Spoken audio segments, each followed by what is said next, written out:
আজ এমন এক মুভির ঘটনা আপনাদের সাথে শেয়ার করব, যার ঘটনা ও প্রেক্ষাপট সমস্ত কিছু বিনোদনের জন্য ব্যবহার করা হলেও গল্পের মাঝে সমাজের এক চরম সত্য লুকিয়ে আছে। গল্পে দেখানো হয়েছে কিভাবে সমাজের দুর্বল অংশের শিশুদেরকে লক্ষ্য করে এক দুষ্কৃতিকারী চক্র কাজ করে এবং কিভাবে শুধুমাত্র উচ্চ পদস্থ বা প্রভাবশালী পরিবারের শিশু হারালেই বা নিখোঁজ হলে পুলিশ প্রশাসন সক্রিয়ভাবে তাদের খোঁজ করে, আর অন্যদের ক্ষেত্রে তাদের সে আগ্রহ একেবারেই কমে যায়। দুটি কিশোরী মেয়ে, একজনের নাম রুহানি, একজনের নাম ঝিমলি। তারা একসাথে কানামাছি খেলছিল। তখন হঠাৎই রুহানিকে কিছু দুষ্কৃতিকারীরা জোরাজোরি করে গাড়িতে তোলে। এই দেখে ঝিমলি তাকে বাঁচানোর চেষ্টায় গাছে ওঠে আর সে গাড়িতে ঢিল ছুঁড়তে থাকে, কিন্তু পরবর্তীতে তারও পা টেনে ধরে নিচে নামানো হয় আর তাদের দুজনকে নিয়ে একটা গাড়ি চলে যায়। সুন্দরবন এলাকা একটা ড্রাগস স্মাগলিং এরিয়া। সেখানে মুখে কালো কাপড় দিয়ে ঢেকে 20 জন নারীকে বন্দি করে নিয়ে আসা হয়। উদ্দেশ্য তাদের পেটের ভিতর দিয়ে ড্রাগস পাচার করা। এই 20 জনের মধ্যে একজন ছিলেন সেন্ট্রাল ডেপুটি কমিশনার শিবানী রয়। তারও মুখ ঢাকা থাকে। সে এইখানে ছদ্মবেশে এসেছে আর তার টিম তাকে ফলো করছে, কিন্তু তার টিম জঙ্গলের মধ্যে সঠিক লোকেশন খুঁজে পাচ্ছিল না, কারণ জিপিএস ট্র্যাকার কাজ করছিল না। তার সাথে তাদের ফোন কলে কথা হচ্ছিল। এর মধ্যে একটি মেয়ে সে স্মাগলারদের কথা মতো চলতে না চাইলে তার উপরে জবরদস্তি করা হয়। এই সময় শিবানী তার টিমকে তাড়াতাড়ি আসার জন্য তাগাদা দিতে থাকে। তখন স্মাগলারদের একজন তার কথা শুনতে পায় আর তার কাছে আসতে থাকে, আর তখনই শুরু হয় অ্যাকশন। মুখ ঢাকা অবস্থায় কিছু সময় শিবানী তাদের উত্তম মাধ্যম দেয়, তবে কিছুক্ষণ পরেই মুখের কাপড় ছিঁড়ে বেরিয়ে আসে সেই শিবানী রয়ের আসল রূপ। সে একাই সেখানে সবাইকে উত্তম মাধ্যম দিয়ে কুপকাত করতে থাকে। তখন একজনের গায়ে আগুন লাগে আর সে জঙ্গলের রাস্তা ধরে দৌড়াতে থাকে। তখন শিবানীর টিম বুঝতে পারে যে তাদের ম্যাডাম কোথায় আছে। সেই সময় স্মাগলারদের বস একটা মেয়ের মাথায় পিস্তল ঠেকিয়ে ধরে শিবানীকে আত্মসমর্পণ করতে বলে, কিন্তু তখন তার টিম চলে আসে আর সেই বসের উপরে গুলি করে আর সবকিছু নিয়ন্ত্রণে নিয়ে যায়। শিবানী তার টিম মেম্বার জিম্বাকে বলে, তোকে কি আবার একাডেমিতে পাঠাবো? নিশানা ওর দিকে করছিলে না আমার দিকে? জিম্বা বলে, ম্যাডাম, যদি নাইট ভিশন গগলস হতো তাহলে স্পষ্ট দেখতে পারতাম। তখন শিবানী হাস্যরসে সুরে বলে, ইংরেজি ছবি বেশি দেখছিস তাই না? এইখানে জিপিএস ট্র্যাকার কাজ করছে না আর তোর জেমস বন্ড হওয়ার অনেক শখ। তাদের মিশন শেষ। ইন্ডিয়ান অ্যাম্বাসিডর, তার মেয়েই কিডন্যাপ হয়েছে। এটা নিয়ে সে খুবই চিন্তিত। আর তখন সে শিবানীর বাহাদুরি খবরটি দেখতে পায়। এরপর জয়েন্ট সেক্রেটারি অফিসে শিবানী ডাক পড়ে আর তাকে হোম ক্যাডার থেকে ন্যাশনাল ইনভেস্টিগেশন এজেন্সিতে প্রমোশন দেওয়া হয়। আর তারপর ইন্ডিয়ান অ্যাম্বাসিডর মেয়ের কিডন্যাপ কেসটি দেওয়া হয়, কারণ অ্যাম্বাসিডর নিজে শিবানীকে এই কেসটি দিতে বলেছেন। ডিজিপি বলেন, এই কেসের জন্য যা যা দরকার আপনাকে দেওয়া হবে আর অ্যাম্বাসিডর আপনার জন্য অপেক্ষা করছেন। শিবানী বলে অ্যাম্বাসিডরকে আরো কিছু সময় অপেক্ষা করতে বলবেন, কারণ বৃষ্টির সময়। একবার বৃষ্টি হলেই সব এভিডেন্স মুছে যাবে। শিবানী আর দেরি না করেই অফিস থেকে বিদায় নেয়। কিছু সময় পর শিবানী সেই স্পটে চলে যায়। সেখানে লোকাল পুলিশ তার জন্য অপেক্ষা করছিলেন। শিবানী এসেই প্রথমে অন্যান্য লোক সেখান থেকে সরিয়ে দিতে বলেন আর সেখানকার সবচেয়ে বিচক্ষণ প্রশিক্ষণপ্রাপ্ত কুকুর র্যাম্বোকে নিয়ে আসতে বলেন। শিবানীকে দুটি মেয়ের ছবি দেখানো হয়, একজন অ্যাম্বাসিডরের মেয়ে রুহানি আর একজন তাদের কেয়ারটেকারের মেয়ে ঝিমলি। তাদের দুজনকে কিডন্যাপ করা হয়েছে। এরই মধ্যে র্যাম্বোকে নিয়ে আসা হয়। তাকে আগে থেকেই রুহানি আর ঝিমলির কাপড় শুকিয়ে দেওয়া হয়েছিল। শিবানী তখন র্যাম্বোকে নিয়ে অভিযানে আগায়। র্যাম্বো তাদের গন্ধ অনুসারে চলতে থাকে আর চলে আসে সেই দেয়ালের কাছে যেখানে রুহানি আর ঝিমলি খেলছিল। সেখানে একটা পুতুল যত্ন সহকারে রাখা ছিল। শিবানী সেটাকে তুলে নেয়। র্যাম্বো আবার চলতে থাকে আর সেই গাছটার কাছে নিয়ে আসে যেখানে ঝিমলি উঠেছিল। আর গাছের নিচে পরিবেশ দেখে শিবানী বুঝতে পারে যে এইখান থেকেই ঝিমলিকে টেনে হিঁচড়ে নিয়ে যাওয়া হয়েছে। ঘটনাস্থলে গাড়ির চাকার মার্ক আর কিছু ভাঙা গ্লাসের টুকরো পাওয়া যায়। শিবানী সেগুলোকে ফরেন্সিকের জন্য দিতে বলে। অ্যাম্বাসিডরের বাড়ি। শিবানী সেখানে আসে আর সেই কেয়ারটেকারকে ঝিমলির পুতুলটি দেয় আর বলে, ঝিমলি খুব বাহাদুর মেয়ে ছিল। এরপর শিবানী ঘটনাস্থলে তার দেখা আর অনুমান করা ঘটনাগুলো বলতে থাকে। এইটা কোনো আতঙ্কবাদী বা কিডন্যাপারদের কাজ না, কারণ যদি হতো এত সময় মুক্তিপণের জন্য ফোন পেয়ে যেতেন। আর রুহানি যেহেতু সাধারণ বেশে ছিল, তাই তাকে সাধারণ মেয়েই ভেবে তুলে নেওয়া হয়েছে। অ্যাম্বাসিডর বলেন, এটি কি আমাদের জন্য ভালো খবর নাকি খারাপ খবর? শিবানী বলে, খারাপ, কারণ যারা তুলে নিয়েছে তারা মুক্তিপণের জন্য ফোন দিবে না। তারা হয়তো দুটি মেয়েকে কোনো অর্গান পাচারের হাতে তুলে দিবে বা ভিক্ষুক মাফিয়াদের কাছে বিক্রি করে দিবে। যদি মেয়েরা একবার এই চক্করে পড়ে যায় তাহলে তাদের আর খুঁজে পাওয়া মুশকিল হবে। আর যদি তারা জানে যে রুহানি অ্যাম্বাসিডরের মেয়ে আর তারা কি বোকামি করে ফেলেছে, তাহলে ভয়ে রুহানি আর ঝিমলিকে হয়তো মেরেও ফেলতে পারে। এখন আমাদের হাতে সময় নেই, আপনাদের সবার সাহায্য আমার লাগবে। আর ভরসা রাখেন, আজকেই কিডন্যাপারদের কল আসবে। এরপরে দেখা যায় সেই গাড়িটা যেটাতে রুহানি আর ঝিমলিকে কিডন্যাপ করা হয়েছে। কিডন্যাপাররা তাদের মাঝে সওদা করতে থাকে, কিন্তু যা ঘটেছে সেটা ভেবে আপনার শরীর শিউরে উঠবে। রুহানি আর ঝিমলিকে বসার সিট কাভারের ভিতরে অজ্ঞান করে তারপর অক্সিজেন লাগিয়ে তাদের বহন করা হয়েছে। গাড়ি থেকে নামিয়ে তাদের একটা ইঞ্জেকশন দেওয়া হয়। এরপর তাদের আম্মা নামে একটা গ্রুপের কাছে হাত বদল করা হয়। এদিকে শুধু রুহানির নিখোঁজ হওয়ার কথা টিভিতে দেখানো হয়। এই খবরটি যারা তাদের কিডন্যাপ করেছে তারা দেখতে পায়, আর ঘোষণা দেওয়া হয় রুহানির খোঁজ দিতে পারলে 2 কোটি টাকা পুরস্কার দেওয়া হবে। এই খবর শুনে কিডন্যাপাররা লোভে পড়ে যায় আর নিজেদের মাঝেই বলাবলি করতে থাকে যে পুরস্কার তো খাসা, কিন্তু এইটার জন্য কি আম্মার সাথে গাদ্দারি করা ঠিক হবে? পরের সিনে একটা কম আলোতে ঘেরা বসত এলাকা। সেখানে ধপধপে গাড়ি থেকে এক মহিলাকে নামতে দেখা যায়, যাকে দেখে সেখানে সবারই চোখে মুখে একটা ভয়ের চিহ্ন। তার যেমন ভয়াবহ চেহারা, তেমন পেটে একটা কাটা দাগ। সেই হলো এই অন্ধকার জগতের আম্মা। দেখেই থমকে যাবার মতো। আরো থমকে যাবার ব্যাপার হলো তার হাতে একটা পলিথিন আর তাতে একটা মৃত শিশু ছিল। ভাবতেই যেন কেমন গা শিউরে ওঠে। সে একটা ঘরে প্রবেশ করে, সেখানে একটা মহিলার সাথে দেখা করে, আর সেখানে যে কথাবার্তা হয় সেটা শুনে আপনি কিছু সময়ের জন্য হলেও থমকে যাবেন। পলিথিনে যে শিশুটি ছিল সেটি এই মহিলার বাচ্চা। তাকে ভিক্ষা করার জন্য ভাড়া দেওয়া হয়েছিল। আম্মা মৃত শিশুটিকে নিয়ে আসে আর আফসোস করে বলে, তোর ছেলের কামাই খাবার সুখ নেই, এর জন্য কত পেতি? মহিলা বলে, দিনে 350। তখন আম্মা এই বাচ্চার 2 বছরের হিসাবের টাকা মহিলার হাতে দেয়। এরপর আম্মা বলে, একে তো 2 বছর ব্যবহার করা যেত। ভিক্ষুকরা বাচ্চা ভাড়া নিতে জানে, কিন্তু লালন পালন করতে পারে না। এটা হয়তো আফিমের কারণে, নাহলে রোদের তাপে মারা গেছে। ভালো করে দাফন করে দিস। এই বলে আম্মা সেখান থেকে উঠে পড়ে।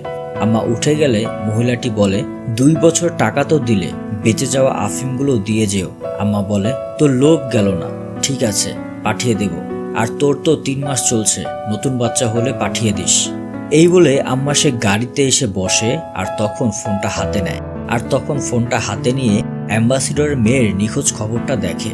আর তার কাছে পাঠানো মেয়েদের ছবির সাথে মিল পেয়ে এসে রেগে যায় আর মনে মনে গালি দিতে থাকে, শালারা ভিআইপির বাচ্চা তুলে নিয়ে এসেছে। এরপর রুহানি আর ঝিমলিকে দেখা যায়। আম্মার 2 জন লোক সেখানে আসে। তাদের মাঝে একজন ছিলেন কম্পাউন্ডার। তাদের গাড়ি থেকে নামানোর সময় যে ইঞ্জেকশন দেওয়া হয়েছিল এখন সেটার ফল যাচাই করা হবে। সেই কম্পাউন্ডারটি ঝিমলির আর রুহানির রক্ত নিয়ে টেস্ট করে আর বলে যে রুহানি হলো পজিটিভ আর ঝিমলি হলো নেগেটিভ। কিন্তু কেন এই পজিটিভ আর কেন এই নেগেটিভ আমরা পরে জানবো। এর মধ্যে যারা রুহানি আর ঝিমলিকে কিডন্যাপ করে এনেছিল তারা সেখানে আসে আর আম্মার লোকদের উপরে গুলি চালায়। আর সেখান থেকে রুহানিকে তুলে নিয়ে যায় আর ঝিমলিকে রেখে যায়, কারণ রুহানির জন্যই পুরস্কার ঘোষণা করা হয়েছিল। এদিকে আম্মা মোবাইলে খবর দেখে ডেরায় ফোন দিতে থাকে আর গুলিবিদ্ধ অবস্থায় তার একজন লোক ফোন ধরে আর সেখানে সব ঘটনা তাকে বলে। তখন আম্মা জানতে চায় মেয়েদের টেস্ট করা হয়েছে কিনা। লোকটি তখন বলে, আমাদের কাছে নেগেটিভটা আছে আর পজিটিভটা ওরা নিয়ে গিয়েছে। তখন আম্মা বলে যে তাহলে তো আমাদের 96 ঘন্টার মধ্যে ওই পজিটিভ মেয়েটাকে মেরে ফেলতে হবে, আর না হলে আমাদের কার্যকলাপ সব ফাঁস হয়ে যাবে। ঠিক আছে, ডেরার সবকিছু পরিষ্কার করে ফেল আর নেগেটিভটাকে আমার কাছে নিয়ে আয়। ওইদিকে অ্যাম্বাসিডর অস্থির হয়ে চিৎকার চেঁচামেচি করতে থাকে, কিন্তু শিবানী স্থির হয়ে কিডন্যাপারদের ফোনের অপেক্ষা করতে থাকে। অবশেষে কিডন্যাপারের কল আসে। তারা বলে আগামীকাল সন্ধ্যা 7টায় মেট্রো স্টেশনে 2 কোটি টাকা নিয়ে আসবে একা, এবং সাথে কোনো পুলিশ থাকতে পারবে না। শিবানী অ্যাম্বাসিডরকে বারবার ইশারা করে যে যেন সে জানতে চায় 2টি মেয়ে ঠিক আছে কিনা, কিন্তু অ্যাম্বাসিডর শুধু নিজের মেয়ের কথাই জিজ্ঞাসা করে।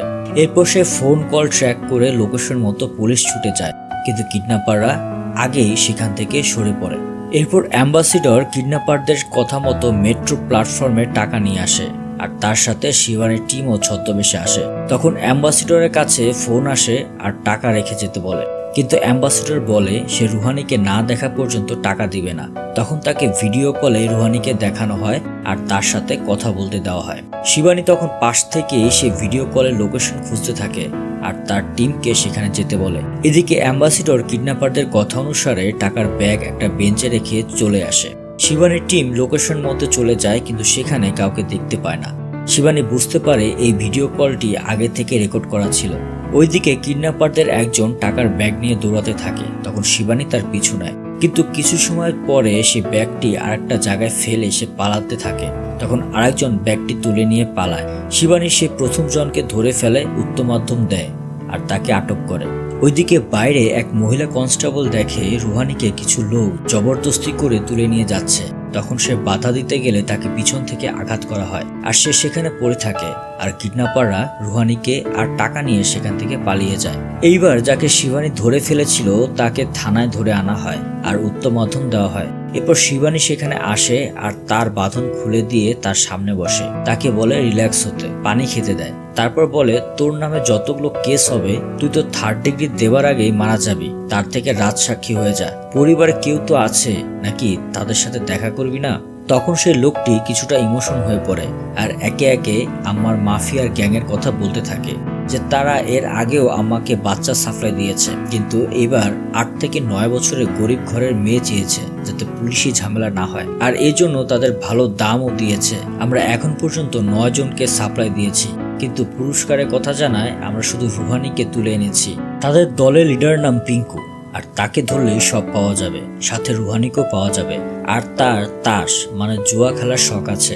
এই কথা শুনে শিবানী এইবার তাকে একটা থাপ্পড় দিয়ে সেখান থেকে বেরিয়ে যায় আর থানার সবাইকে বলে দেয় যেন গত 3 মাসে যে সকল নাবালিকা মেয়েরা কিডন্যাপ হয়েছে তার লিস্ট বের করতে। এরপর শিবানী সে লেডি কনস্টেবলের পরিচয় পায়, তার নাম ফাতেমা। তার মা আগে এই থানার কনস্টেবল ছিল। সে ডিউটিরত অবস্থায় অ্যাক্সিডেন্টে মারা যায় বলে তার জায়গায় ফাতেমা চাকরি পেয়েছে, আর সে সেই দিন মাথায় আঘাত পাওয়ার পরপরই আবার ডিউটিতে যোগ দিয়েছে। এরপর শিবানী ফাতেমার সাথে দেখা করে, বলে তুমি আমাকে সাহায্য করতে পারবে সেই লোকগুলোকে চিনিয়ে দিতে? ফাতেমা সম্মতি জানায়। আম্মা একটা ঘরে ঢুকে, সেখানে অনেক নাবালিকা মেয়েদের দেখা যায় আর সেখানে ঝিমলিও থাকে। আম্মা ঝিমলির কাছে যায় আর মিষ্টি মিষ্টি কথা দিয়ে ভোলাতে থাকে, তুই কি সমুদ্র দেখেছিস?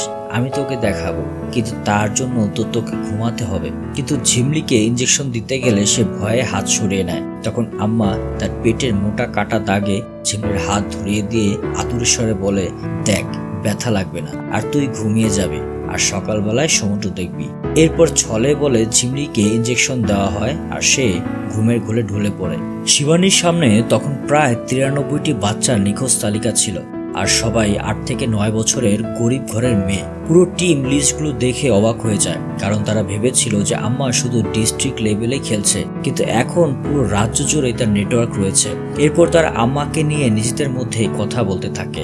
আম্মা আগে শুধুমাত্র কুসুমপুর থেকে ভিক্ষাবৃত্তি চালাতো, কিন্তু রাতারাতি সে ভিক্ষুক মাফিয়াদের বড় লিডার হয়ে উঠেছে। কিন্তু সে কিডন্যাপ করা মেয়েদের মধ্য থেকে কাউকেই এখনো ভিক্ষা করতে দেখা যায়নি। তবে প্রশ্ন থেকেই যায়, কেন শুধুমাত্র 8 থেকে 9 বছরের বাচ্চা, তাও আবার মেয়েদের কিডন্যাপ করা হচ্ছে?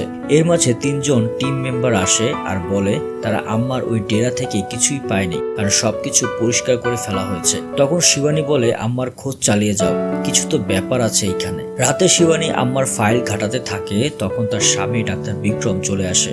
এসে দেখে ঘরের কিছুই গোছানো হয়নি এখনো। তখন শিবানী বলে, সবারই সময় নাই, গুছিয়ে কি করব, কিন্তু তুমি যখন এসে গেছো এবার মন ভরে ঘর গুছাতে থাকো। এর মধ্যে শিবানীকে ফোন দিয়ে জানানো হয় যে আম্মার 2 জন শুটারের খোঁজ পাওয়া গেছে, তাদের নাম মুন্না আর বিল্লাল। তখন শিবানী বলে যেন তারা দূর থেকে তাদের 2 জনের উপরে নজর রাখে, আর সেই সময় সে তার স্বামীর কাছ থেকে বিদায় নিয়ে বেরিয়ে পড়ে। পরদিন সকালে শিবানী তার টিমকে নিয়ে মুন্না আর বিল্লালের পিছনে নেয়। তারা একটা ট্রাস্ট অর্গানাইজেশনের ভিতরে ঢুকে। শিবানী প্রথম মনে করেছিল যে সেখানে আম্মার দেখা পাবে, কিন্তু আসলে তা নয়। মুন্না আর বিল্লাল সেখানে আম্মার নির্দেশে কাউকে মারতে এসেছিল। মুন্না আর বিল্লাল সেখানে তাদের টার্গেটকে গুলি করার চেষ্টা করে এবং শিবানী তখন তাদের দুজনকে টার্গেট করে গুলি করে আর তাদের মেরে ফেলে। এরপর সেখানে একটা ঘর থেকে বেরিয়ে আসে সাদা পোশাক পরা একটা ভদ্রলোক। তাকেই মারতে মুন্না আর বিল্লাল সেখানে এসেছিল। তার নাম রামানুজন। শিবানী বলে এ তো সেই রামানুজন যার নাম ভিক্ষুক মাফিয়াদের কেসের ফাইলের অ্যাফিডেভিটে ছিল। তার টিম মেম্বার রামানুজন সম্পর্কে বলতে থাকে সে নিউ ইয়র্কে স্টক ব্রোকার ছিল, কিন্তু সবকিছু ছেড়ে দিয়ে ট্রাস্ট করেছে। এখান থেকে সে ভিক্ষুক মাফিয়াদের বিরুদ্ধে একাই যুদ্ধ করেছে আর অনেককে জেলে পাঠিয়েছে। তার উপরে 3 বার গুলি চলেছে, তো সে কোনো পুলিশ প্রোটেকশন নেয়নি।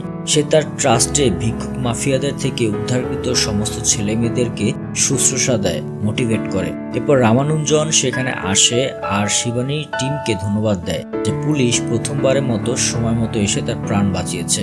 শিবানী বলে তোমার সম্পর্কে অনেক কিছু শুনেছি, কিছু তো ব্যাপার আছে তোমার মধ্যে। রামানুজন বলে কিছু কম আছে। ভিক্ষুক মাফিয়ারা ছোটবেলায় হাত কেটে দিয়েছে, তারপর থেকে একাই লড়াই করে যাচ্ছি। শিবানী তখন বলে আমাকে ধরে দিতে সাহায্য করবে। রামানুজন রাজি হয়। শুরু হয় রামানুজনের দেওয়া তথ্য অনুসারে আম্মার সমস্ত ডেরাগুলোকে খুঁজে বের করা এবং সেখান থেকে ছেলে মেয়েদের উদ্ধার করা। অসংখ্য ছেলে মেয়ে, বড় ছোট, এমনকি নবজাতক দুধের শিশুদেরকেও উদ্ধার করা হয়। এর মাঝে শিবানীকে জয়েন্ট সেক্রেটারি অফিসে ডাক পড়ে। সেখানে সে অ্যাম্বাসিডরকে দেখে, তার চেহারায় বিরক্তির ভাব। ডিজিপি বলে তুমি ভিক্ষুক মাফিয়াদের পেছনে পড়েছ কেন? আর কিডন্যাপাররা তোমার নাকের নিচ দিয়ে চলে গেছে, সেটার কি হবে? শিবানী বলে একজন ধরা পড়েছে আর সে বলেছে তার ঝিমলিকে আমার কাছে বেঁচেছে। সেক্রেটারি বলে কিন্তু রুহানি তো কিডন্যাপারদের কাছে আছে, তাই না? মানে তাদের ঝিমলিকে নিয়ে কোনো চিন্তা নেই, কিন্তু রুহানিকে উদ্ধার করা নিয়েই কথা। তখন শিবানী বলে রুহানির চিন্তা আমারও আছে, টোপ ফেলেছি, এখন ধরা পড়ার অপেক্ষা। কিডন্যাপারদের জুয়া খেলার শখ, তাই তারা জুয়ার আড্ডায় টাকা খরচ করবে, আর আমার লোককে বলা আছে তখন সাথে সাথে তাদের ধরবো। কিন্তু শিবানীর কথায় কেউ সন্তুষ্ট হয় না। ওইদিকে রাতে শিবানীর হাজবেন্ড যখন ঘরে আসে তখন সে মনে করে শিবানী শুয়ে আছে, কিন্তু আসলে সেখানে শুয়েছিল আম্মা। রাতে শিবানী ঘরে ফিরে আসে তখন তার কাছে ফাতেমার কল আসে, কিন্তু তাতে রামানুজন কথা বলে যে আম্মা নাকি শিবানীর বাড়ির দিকে গেছে। এই কথা শুনে শিবানী চমকে যায় আর দরজার দিকে লক্ষ্য করে দেখে দরজা খোলা। তখন বন্দুকটি হাতে নিয়ে ঘরের ভিতর ঢোকে আর দেখে আম্মা তার ঘরের টেবিলে বসে আছে। আম্মা শিবানীর সাথে কথা বলতে চায়, তখন শিবানী আম্মার সামনে বসে। আম্মা তখন তার জীবনের হিস্টোরি শিবানীকে শোনায় যে সে কিভাবে এত দূর এসেছে এবং সাবধান করে দেয় যাতে শিবানী তার পিছনে না লাগে। যদি এটা হয় তাহলে তার স্বামী রয়কে আর পাবে না। তখন শিবানী তার স্বামীর কাছে যায় আর দেখে যে আম্মা হয়তো কোনো ইঞ্জেকশন দিয়ে তাকে অজ্ঞান করে দিয়েছে। আর তখন শিবানী সাথে সাথে তাকে হাসপাতালে নিয়ে যায়। শিবানী যখন হাসপাতালে থাকে তখন তার কাছে ফোন আসে যে একটা জুয়ার আড্ডায় অ্যাম্বাসিডরের দেওয়ার টাকার নাম্বার মিলে গেছে, তার মানে সেখানে পিঙ্কু আছে আর রুহানিও। খবরটি পাওয়ার সাথে সাথে শিবানী তার টিমকে সেখানে যেতে বলে। আর ওইদিকে শিবানী নিজের স্বামীকে একা ওইভাবে রেখে যেতে কষ্ট হয়, কিন্তু তারপরও সে বেরিয়ে পড়ে। কিন্তু শিবানী যখন সেখানে পৌঁছায় তখন সেখানে ফাতেমা আর রামানুজন থাকে, কিন্তু তার টিম তখনও সেখানে পৌঁছায় না, কারণ অতিরিক্ত বৃষ্টির কারণে রাস্তা ব্লক ছিল। শিবানী রামানুজনকে বলে চলে যেতে, কারণ সেখানে গোলাগুলি হতে পারে আর সে চায় না রামানুজনের কোনো ক্ষতি হোক। কিন্তু তখনও শিবানীর টিম সেখানে পৌঁছায় না। কিন্তু শিবানী সেখানে আর অপেক্ষা করতে পারে না, সে ফাতেমাকে নিয়ে হোটেলের ভিতরে যায়। শিবানী হোটেলের ম্যানেজারকে বলে শুধুমাত্র জোয়ার আড্ডা ছাড়া হোটেলের সমস্ত রুমগুলোকে খালি করে দিতে, আর বলে যেন 303 নম্বর রুমে তাকে নিয়ে যেতে। ওইদিকে পিঙ্কু তার এক সঙ্গীকে বলে যেন সে আরো 10 লক্ষ টাকা নিয়ে জোয়ার আড্ডায় চলে আসে। সে তখন টাকা নিয়ে রুম থেকে বেরিয়ে পড়ে, কিন্তু যাবার পথে ফাতেমাকে দেখে আর চিনে ফেলে। তখন সে ফাতেমা আর শিবানীর দিকে গুলি ছোড়ে। ওইদিকে গোলাগুলির শব্দ শুনে পিঙ্কু জোয়ার আড্ডা থেকে টেবিলের উপর থাকার টাকা নিয়ে বেরিয়ে আসে আর শিবানী আর ফাতেমার উপরে গুলি চালাতে থাকে। গোলাগুলির এক পর্যায়ে ফাতেমা হাতে গুলি লাগে। গোলাগুলির শব্দ শুনে রামানুজন সেখানে ফার্স্ট এইড বক্স নিয়ে চলে আসে আর ফাতেমাকে সাহায্য করতে চায়। তখন ফাতেমা বলে রুহানি 303 নম্বর রুমে আছে, তুমি গিয়ে ওকে বাঁচাও। রামানুজন 303 নম্বর রুম খুঁজে পায়, কিন্তু সেখানে পিঙ্কুর এক সঙ্গীর সাথে রামানুজনের মারামারি হয় আর এক পর্যায়ে রামানুজন তাকে মেরে ফেলে। এরপর রুহানি রামানুজনকে নিরাপদ লোক মনে করে আর তার পরে থাকা চশমাটা এগিয়ে দেয়, কিন্তু তারপরে সেখানে যেটা ঘটে সেটা কারো কাম্য ছিল না। রুহানি গোলাগুলির শব্দ শুনে ভয়ে চিৎকার করতে গেলে রামানুজন হাত দিয়ে মুখ বন্ধ করে দেয়। শুধু মুখ নয়, তার নাকও চেপে ধরে যাতে রুহানি শ্বাস নিতে না পারে। রুহানি দাপাতে থাকে, কিন্তু রামানুজন তাকে ছাড়ে না। রুহানি সেখানে মারা যায়, আর তখন রামানুজনের মুখে একটা শয়তানি হাসি ফুটে। এইদিকে গোলাগুলি করে শিবানী পিঙ্কুকে আর তার সঙ্গীকে মেরে ফেলে। শিবানী যখন 303 নম্বর রুমে ঢুকে, তখন রামানুজন কান্নাকাটির নাটক করে আর বলে, সেই সময় শিবানীর টিম সেখানে আসে, কিন্তু রুহানের মৃত্যুতে শিবানী পাথরের মতো হয়ে যায়। এরপর স্বাভাবিকভাবেই অ্যাম্বাসিডর তার মেয়ের লাশকে দেখতে হসপিটালে আসে, আর শিবানী সেখানে স্থির পাথরের মতোই বসে থাকে। এরপর রামানুজনের আসল চরিত্র সামনে আসে। সে আম্মার সাথে দেখা করতে আসে। আসলে সে আম্মার পালিত ছেলে। ঘটনাটি হচ্ছে, আম্মা যখন জানতে পারে শিবানী রুহানি আর ঝিমলির বিষয় নিয়ে খোঁজাখুঁজি করছিল, তখন রামানুজন আমাকে বলে যেন তাদের সবচেয়ে দক্ষ শুটারদের খবর দিতে, আর তারা যেন রামানুজনকে গুলি করে, যাতে করে রামানুজন মিথ্যা নাটক করে বুঝাতে পারে যে সে আম্মার বিরুদ্ধে কাজ করে আর রুহানিকে সহজে খুঁজে বের করতে পারে আর মেরে ফেলতে পারে। কারণ রুহানি পজিটিভ ছিল, তাই 96 ঘন্টার মধ্যে তাকে সরিয়ে না দিলে তাদের বড় সমস্যা হতো। এর মধ্যে শিবানী হাসপাতালে একা একা বসে থাকে এবং ডিজেপি এসে তাকে সান্ত্বনা দেয় যেন এই বিষয় নিয়ে সে মন খারাপ না করে আর তার স্বামীর কাছে গিয়ে তার দেখাশোনা করে, মানে অভিযান এখানে শেষ করতে বলা। এর মধ্যে আম্মা শিবানীকে ফোন দেয়, দিয়ে বলে, আমার 30 বছর বয়সে প্রায় 1000-এর উপরে বাচ্চা উঠিয়েছি, কিন্তু এখন পর্যন্ত কারোর জন্য পুলিশ এইভাবে খোঁজ করেনি। কেন জানিস? কারণ রুহানি ভিআইপির বাচ্চা, তাই পুলিশ হন্যি হয়ে খুঁজেছে। আমার কাছে তো আরেকটা বাচ্চা আছে, দেখি পুলিশ তার জন্য কত দূর দৌড়াতে পারে। আমি ভিক্ষা ধান্দা করে যা পাই তার এক অংশ পুলিশের অ্যাকাউন্টে পড়ে। কেন তুই পাসনি? যদি এতই পারিস তাহলে আমাকে ধর, বন্ধ কর আমার ব্যবসা। আমরা তো 100-200, তোরা তো 80,000। আমাদের থেকে মাফিয়া তো তোরা সবাই বিক্রি হোস, কেউ 5,000-এ, আবার কার শূন্য বেশি লাগে। শিবানী বলে, তোর কথা বলা শেষ হয়েছে? হয়তো 80,000 লোক তোর কাছে বিক্রি হয়, কিন্তু তোর কপাল খারাপ যে তুই এমন একজনের সাথে পাঙ্গা নিয়েছিস যে তোদের মতো লোককে পুঁতে রেখে দিবে। আমি তো ঝিমলিকে তোর কাছ থেকে নিয়ে আসবো, তাতে যদি তোর লাশের উপর দিয়ে যেতে হয় তাও যাব। পৃথিবীর কিছুই আমাকে আটকাতে পারবে না। এইবার শিবানী তার টিমের সাথে আম্মার পুরো নারী নক্ষত্র বের করার পরিকল্পনা করতে থাকে, কিন্তু ডিজিপি শিবানীকে বলে এই কেস আমাদের হাতে নেই, তাই এটা নিয়ে আর বাড়াবাড়ি করা ঠিক হবে না। শিবানী বলে যে এটা শুধু কিডন্যাপিং কেস নয়, 8 থেকে 12 বছরের 93টা মেয়ে নিখোঁজ, আর তাদের জন্য ভালো দাম দেওয়া হয়েছে। কোনো একটা বড় ধরনের ক্রাইম হচ্ছে, সেটা খুঁজে বের করতে হবে। তো ডিজিপি তাকে বারণ করে দেয় যেন এই ধরনের কাজের ভিতর সে নাক না গলায়। কিন্তু শিবানী তার মতো করে মিশন চালিয়ে যেতে থাকে। সে ডাক্তারের কাছে বলে, রুহানের মৃত্যুর কারণ রিপোর্টে যেটা নাই সেটা আমি জানতে চাচ্ছি। তখন ডাক্তার বলে, রুহানের শরীরে এমন একটা কেমিক্যাল পাওয়া গেছে যা তার শরীরে পাওয়ার কথা না, হয়তো জোর করে কিছু একটা তার শরীরে করার চেষ্টা করা হয়েছিল।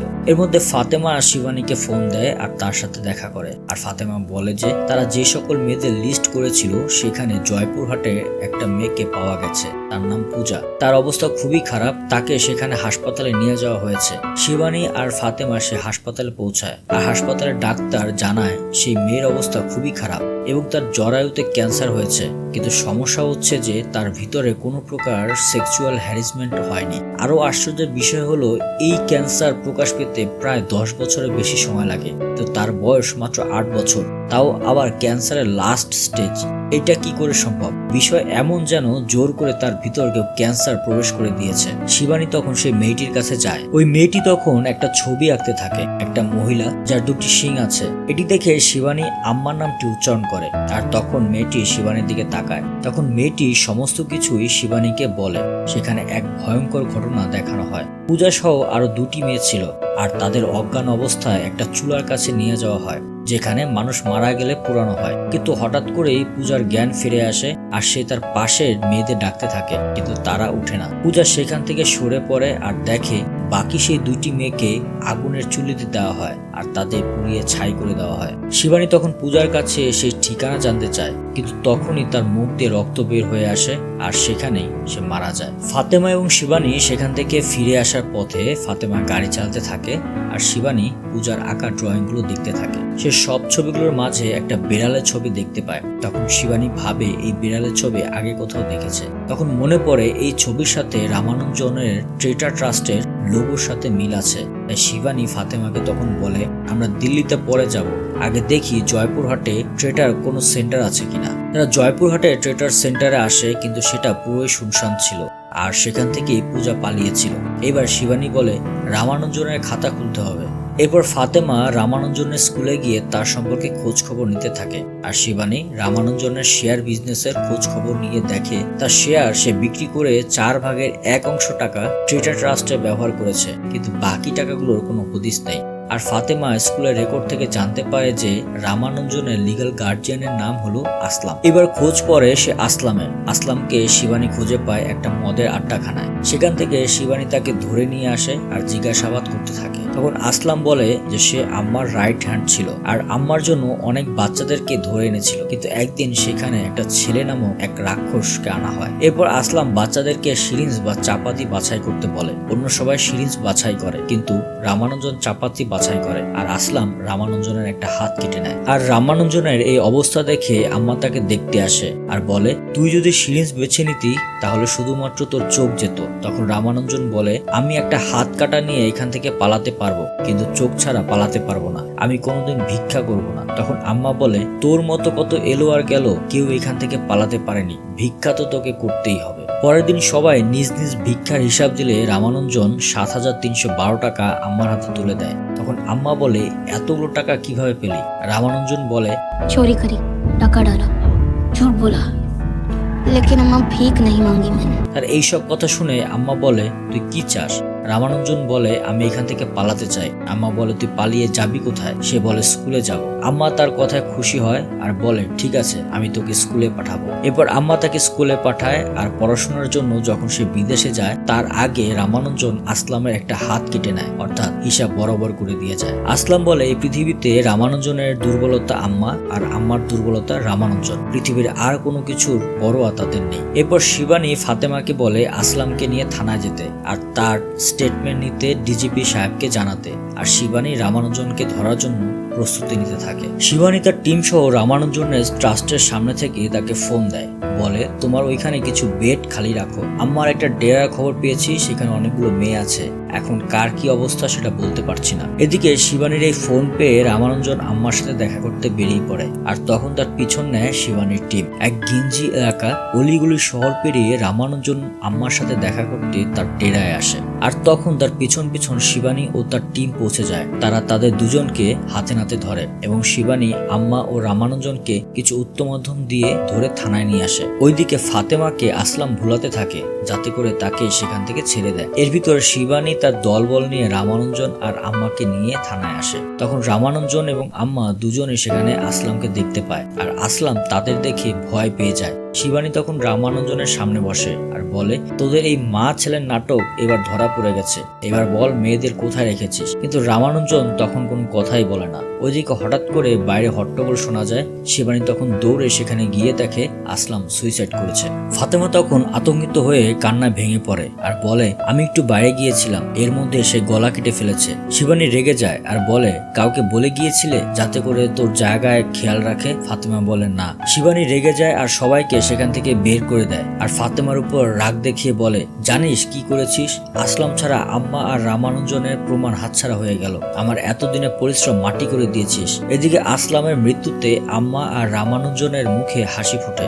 এরপর ডিজেপি সেখানে আসে আর শিবানীকে চার্জ করতে থাকে, তুমি আম্মার উপরে যে অভিযোগ এনেছো সেটা পক্ষে তার জেল হবে, কিন্তু রামানুজনকে কেন এনেছো? সে একটা ট্রাস্ট চালায় আর পুলিশকে বহুবার সাহায্য করেছে। তখন শিবানী বলে আম্মা এবং রামানুজন এরা মা ছেলে, আসলাম মারা যাওয়ার আগে সব কনফারেন্স করেছিল আর আমরা তাদের দুজনকে একসাথে আটক করেছি, আর না হলে কেন আম্মা যে সব সময় রামানুজনের শত্রু ছিল সে কেন আম্মার সাথে দেখা করতে যাবে? তখন রামানুজন ভালো মানুষ সাজার জন্য বলে আম্মা আমার উপরে 5 বার অ্যাটাক করেছে, আমি কি 6 বারের জন্য অপেক্ষা করতাম? সে আমাকে ডেকেছে, আমি ভেবেছি সে আমার সাথে হয়তো সমঝোতা করবে। ডিজেপি তখন শিবানীকে বলে রামানুজনের কাছে ক্ষমা চাইতে, কিন্তু শিবানী বলে এটা আমার পক্ষে সম্ভব না। এই কথায় ডিজেপির ইগোতে আঘাত করে। তখন ডিজেপি ফাতেমাকে বলে রামানুজনের হ্যান্ডকাপ খুলে দিতে, আর এরপর ডিজিপি শিবানীকে সাময়িকভাবে সাসপেন্ড করে। শিবানী সেখান থেকে চলে যায়। এরপর ফাতেমা রামানুজনকে ফোন দেয় আর বলে ম্যাডাম তো সাসপেন্ড হয়ে গেছে, এখন আমি কি করব? আসলামের কাজ সহজ ছিল, কিন্তু এখন আম্মাকে পুলিশ সহজে ছাড়বে না। রামানুজন ফাতেমাকে বলে তুমি যদি আমার মাকে ছাড়িয়ে দিতে পারো তোমার প্রতি আমার কৃতজ্ঞতার শেষ থাকবে না, তোমার জীবন আমি সম্পদে ভরিয়ে দেব। পরদিন সকালবেলা খবর আসে যে আম্মা ফেরার হয়েছে, সাথে করে কনস্টেবল ফাতেমাকে খুঁজে পাওয়া যাচ্ছে না। আর এই কেসে শিবানী রায়কেও সাসপেন্ড করা হয়েছে। ঘরে বসে শিবানী এই খবর টিভিতে দেখে। তখন তার হাজবেন্ড বিক্রম শিবানীকে বলে, তাহলে তোমার পরিকল্পনা মতোই সব চলছে। শিবানী বলে, আমি কখনোই আমার পোশাককে দুর্বলতার জায়গায় দেখতে চাই না, আমি তাকে সর্বোচ্চ সম্মান দিব। এদিকে আম্মা ফাতেমাকে নিয়ে একটা জাহাজে আসে। সেখানে একটা অন্ধকার ঘরের ভিতর প্রবেশ করে। সেখানে অনেক মেয়েরাই ছিল, সবাই 8 থেকে 10 বছর বয়সে, আর তাদের মধ্যে ঝিমলিও ছিল। আম্মা তাদের দেখে মিষ্টি সুরে গান গেতে থাকে আর বলে, আম্মা কোনোদিনও কথার খেলাপ করে না, তোদের বলেছিলাম সমুদ্র দেখাবো, আয় সমুদ্র দেখাই। তখন সে জাহাজের একটা ছোট্ট জানালা খুলে দেয় আর ঝিমলিকে ডাকে সমুদ্র দেখার জন্য।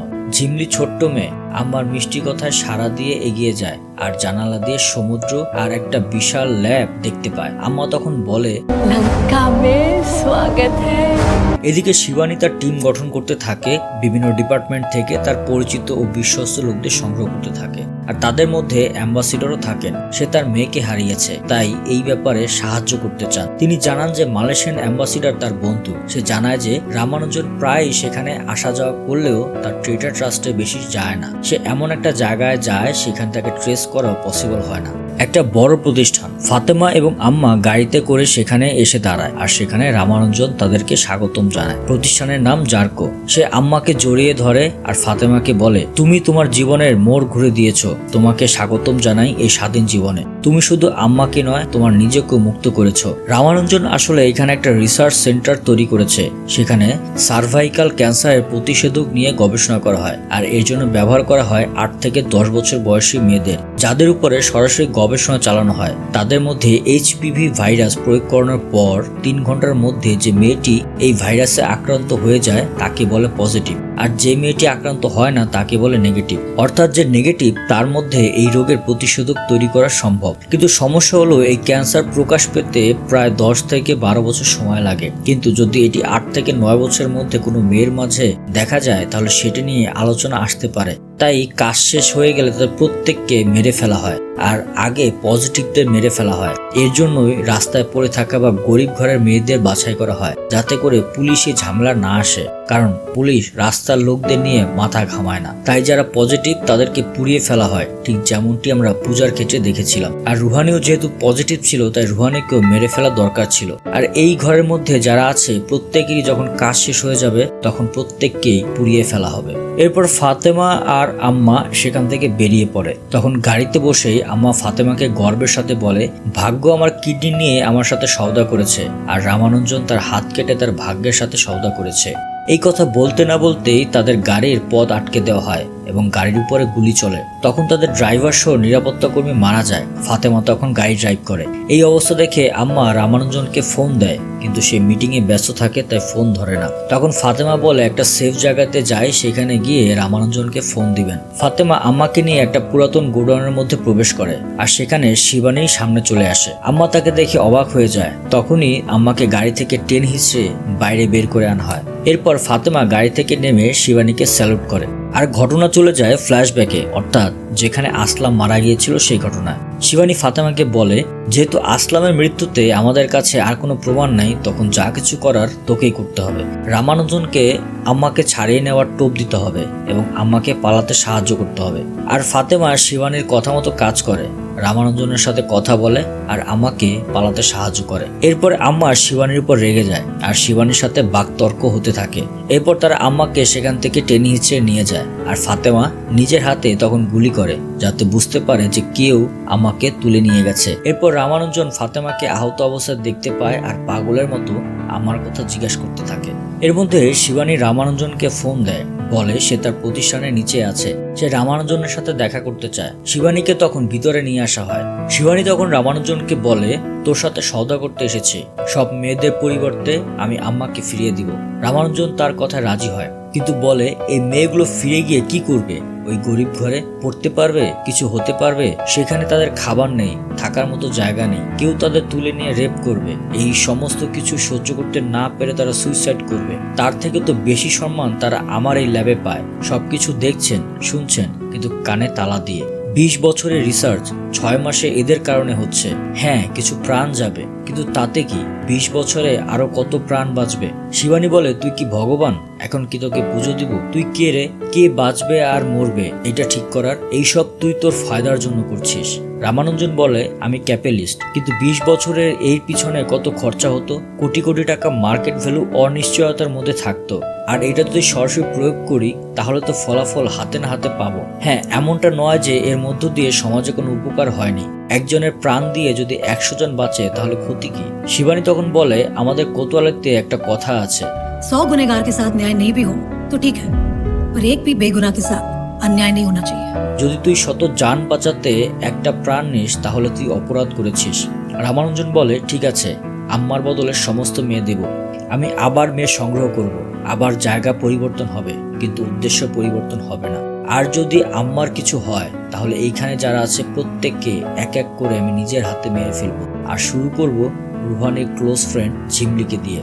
এইদিকে বদ্ধ করে আম্মা নিজেকে মুক্ত করার চেষ্টা করতে থাকে। তখন ঝিম্পা আম্মার জন্য খাবার দিতে গেলে আম্মা তাকে আঘাত করে আর তার গলায় ছুরি ধরে বাইরে বেরিয়ে আসে আর হুঁশিয়ারি করে দেয় যেন সবাই তাকে ছেড়ে দেয় আর বন্দুক নামিয়ে ফেলে। সবাই তখন ভয় পেয়ে বন্দুক নামিয়ে ফেলে, কিন্তু শিবানী আসে আর সোজা আম্মার গলায় গুলি করে। আম্মা পড়ে যায়, তার গলা দিয়ে রক্ত পড়তে থাকে। তখন শিবানী বলে, ওর মেকআপের ব্যবস্থা কর, মরা মানুষকে তো জীবিত দেখাতে হবে। আম্মার গলা দিয়ে রক্ত পড়ে আর শিবানী আম্মার সামনে বসে কথা বলে, ডার্লিং, কথা ছিল বাচ্চাদের পাওয়ার পর তোকে আর তোর ছেলেকে মারবো, কিন্তু তার আগেই তোকে মারতে হলো। সমস্যা নাই, তোর ছেলেকেও তোর কাছে পাঠিয়ে দিব। मेरे पागलपन और इस दुनिया के बीच भी सिर्फ ये चमड़ी बची है। কিন্তু এইদিকে আম্মার মৃত্যুতে তার টিমের সবাই চিন্তিত হয়ে পড়ে, কারণ কিছু সময় পরে রামানুজন মেয়েদের নিয়ে আসবে। তখন যদি আম্মাকে দেখতে না পায় তখন সমস্যা হয়ে যাবে। তখন শিবানী অ্যাম্বাসিডরকে বলে দ্রুত মেডিকেল সাপোর্ট দেওয়ার জন্য বর্ডার গেট খোলার ব্যবস্থা রাখতে, আর মেয়েদের অবস্থা বেশি ভালো না। এরপর শিবানী জাফর, জিম্বা আর সুফিকে সঙ্গে নিয়ে একটা প্ল্যান করতে থাকে। এবার কথা অনুযায়ী রামানুজন কন্টেনারে করে মেয়েদের নিয়ে আসে আর শিবানী তার টিমও সেখানে থাকে এবং আম্মাকেও নিয়ে আসা হয়। আম্মার গলায় একটা পট্টি বাঁধা থাকে। রামানুজন আম্মার কাছে আসতে চাইলে শিবানী বলে, দূর থেকে কথা বলো, তুই তো জানিস তোর মা খুব বেশি বকবক করে, তাই একটা ইনজেকশন দিয়ে শুধু ঘুম পাড়িয়েছি, কিছুক্ষণের ভিতরে সে ঠিক হয়ে যাবে, আগে মেয়েদেরকে গুনতে দে। তখন রামানুজন বলে, গোনার থেকে একজন বেশি আছে। শিবানী অবাক হয়ে যায় আর তখন সেখানে ফাতেমাকে কন্টেনার থেকে বিধ্বস্ত আহত অবস্থায় পড়তে দেখা যায়। রামানুজন বলে, আম্মার চিন্তায় আমার চোখে পট্টি বাঁধা ছিল, কিন্তু যখন পট্টি সরে গেছে তখন চিন্তা করলাম আম্মার সম্পর্কে কি করে সমস্ত খবর আপনি পেলেন। তখন বুঝতে আর দেরি হলো না। রামানুজন বলে, সংখ্যায় যাই থাকুক না কেন কোনো পরোয়া নেই, সবকিছুর বিনিময়ে আমার শুধু আম্মা চাই, কিন্তু প্রথমে আম্মা আমার কাছে আসবে। শিবানী বলে, বাচ্চা গণনার পরে আম্মা তোর কাছে যাবে। শিবানী জাফরকে বাচ্চা গুনতে পাঠায়। জাফর এগিয়ে যায় আর ফাতেমাকে তুলতে গেলে ফাতেমা বলে আগে বাচ্চাদের গুনতে। জাফর বাচ্চাদের গুনে সব ঠিকঠাক দেখে শিবানীকে ওকে বলে।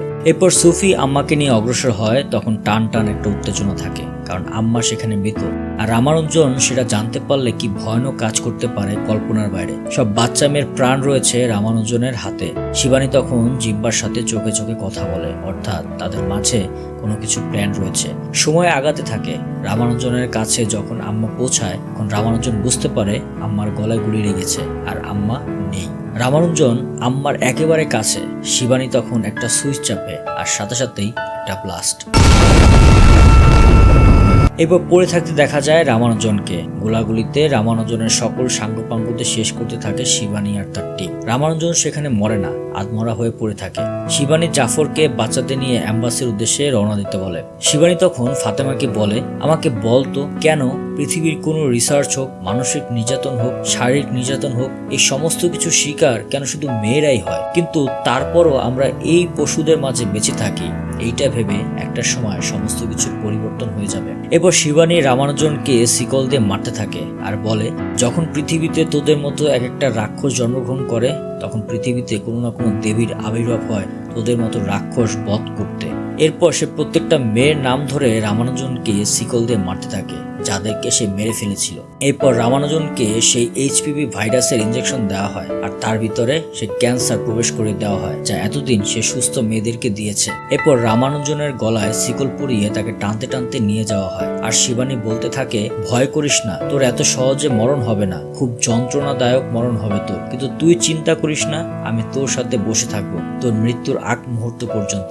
এরপর শিবানীকে সেক্রেটারি অফিসে ডেকে তার বন্দুক তাকে ফিরিয়ে দেওয়া হয়। মানে তার সাসপেনশন অর্ডার তুলে নেওয়া হয়। তখন ডিজেপি বলে যদি আমার কাজের জন্য আমার ক্ষমা চাইতে হয় তাহলে আমি তাও রাজি। শিবানী বলে আমি সবসময় পোশাকের মান রেখেছি, কিন্তু পোশাক আমার মান রাখেনি। এই পোশাক পরতে গেলে আমার একটা শর্ত আছে। फिर कभी मुझे एक रूहानी को बचाने और एक झिमली को मरने छोड़ देने के लिए नहीं कहा जाएगा। এরপর এক হসপিটালে শিবানীকে দেখা যায় আর বলতে থাকে তোকে কিছু আপডেট দেওয়ার ছিল। ঝিমলি ঘরে ফিরে গেছে বাবার কাছে, সে এখন সম্পূর্ণ সুস্থ। তখন রামানুজনকে দেখা যায় ক্যান্সারের শেষ অবস্থা। শিবানী বলে তুই তো বলেছিলি যে একজনের পরিবর্তে যদি 100 প্রাণ বাঁচে তাহলে ক্ষতি কি? দেখ তোর আর আমার পরিবর্তে 60 জনের প্রাণ বেঁচেছে, এবার হাজারও বাঁচবে। তোকে ধন্যবাদ, তোর জন্য আমি একটা ভালো সুযোগ পেলাম। নিজের মতো টিম আর নিজের মতো কেস বেছে নেওয়ার অধিকার তোর মতো অনেক আছে এই পৃথিবীতে। আর মজার ব্যাপার হলো আমার মতো অনেক আছে এই পৃথিবীতে। ডাক্তার বলেছে মাত্র কয়েক ঘন্টা, তারপর তুই একটা দীর্ঘ যাত্রায় যাবি। এইবার শিবানী রামানুজনকে সেই কথা বলে যেটা সে ঝিমলিকে ইনজেকশন দেবার সময় বলেছিল। बहादुर बच्चा, डरना नहीं। শিবানী সেখান থেকে চলে যায়। তার কিছু সময় পরে রামানুজন মারা যায়। চ্যানেলটি সাবস্ক্রাইব, লাইক ও কমেন্ট দিয়ে সবসময় পাশে থাকবেন।